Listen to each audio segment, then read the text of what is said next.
Hey everyone, Scott here to discuss Star Wars Episode 2 Attack of the Clones, starring Ewan McGregor, Natalie Portman, Hayden Christensen, Christopher Lee, Samuel L. Jackson, Frank Oz, Ian McDiarmid, Tamora Morrison, and Jimmy Smits, and directed by George Lucas. Now, before I get into this movie, I remember the trailers and not being as excited for this one as much as I wanted to be. I was more excited about that 2002 Spider-Man movie that I reviewed earlier this year. And I actually wanted that one to more succeed than this movie, in my opinion. But I'm glad I chose the winning side at this point. But I'm not going to go too deep into that. But still. The romance in this movie was a little predictable, but let's get into it. We open the movie with Senator Amidala's ship landing, and an explosion comes in, and turns out it kills her decoy. And when the captain says, Captain Taifu says, "Guess there was no danger at all," I thought, yeah, you spoke way too soon. You had to open your mouth. Yoda, voiced by Frank Oz, is all CGI. This whole movie is CGI and was shot in digital video, which it looks like crap. Like, it's too pretty, but still, that I wanted less CGI. So we have Obi-Wan looking like Jesus in this movie, and Anakin Skywalker, played by Hayden Christensen, who's way too whiny in this movie. Like he's the Obi-Wan of last week's The Phantom Menace, where he acts like a woman that squeals. So we have to see both Anakin and Obi-Wan as friends, but not told very well by a situation we really didn't need to in this movie whatsoever to be explained to us. Jango Fett, played by Tamora Morrison, hires another person who is a shapeshifter named Zen to do what Jango is supposed to do for his client. Made no damn sense whatsoever. That annoyed the hell out of me. Ugh.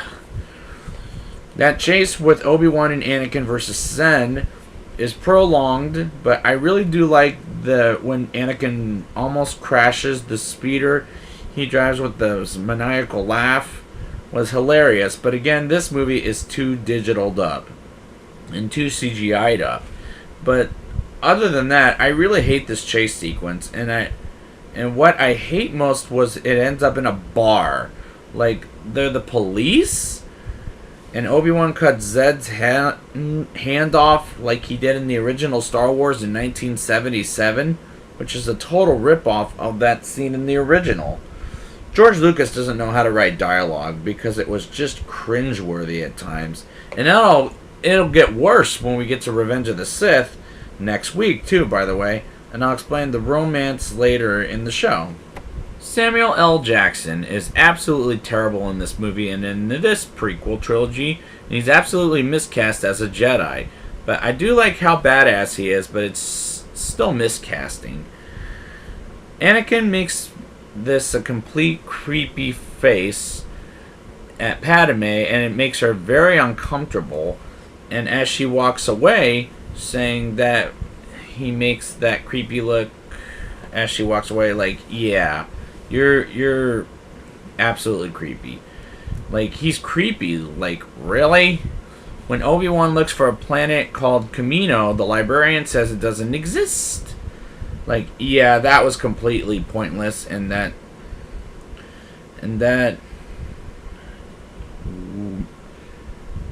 looseless.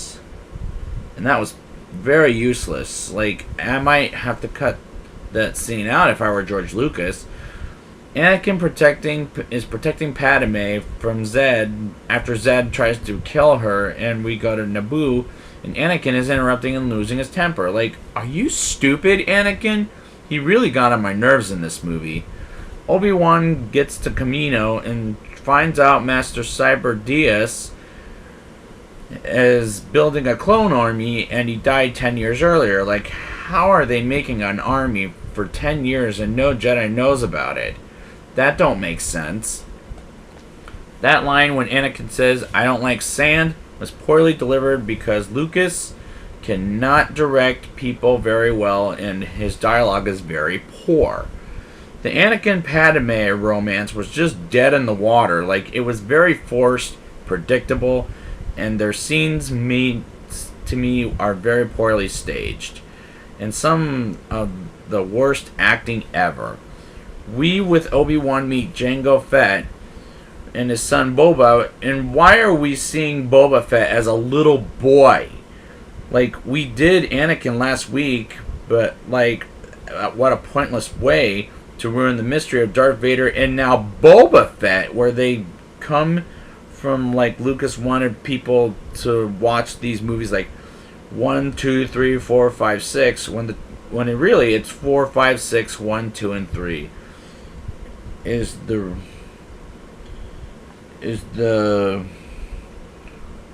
way it's supposed to be, the original way. Watching them 1 through 6, my ass. I mean, squeeze me. The fight between Obi-Wan and Jango was a kick-ass fight, but it was not enough for me to like this movie. Anakin goes to Tatooine, and to save his mother, Shmi, and Anakin finds Owen, Lars, and Peru, and Owen's father from the original trilogy. Well, not so much the father, but Owen and Peru, as well as C-3PO.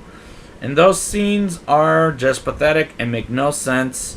But Shmi dies from the Sand People, and Anakin kills off all the Sand People. And not just them, not just the men, I mean, but the women and the children too. Like, really? It's just it's one of the dumbest lines I've heard in movie history, and most quotable because it's so stupid. While Anakin kills the Sand People, Yoda and Mace Windu discover pain. When Anakin kills them, he's in terrible pain. Let's not ask him about it. It made no sense. Anakin bringing a corpse home, like, is he Norman Bates?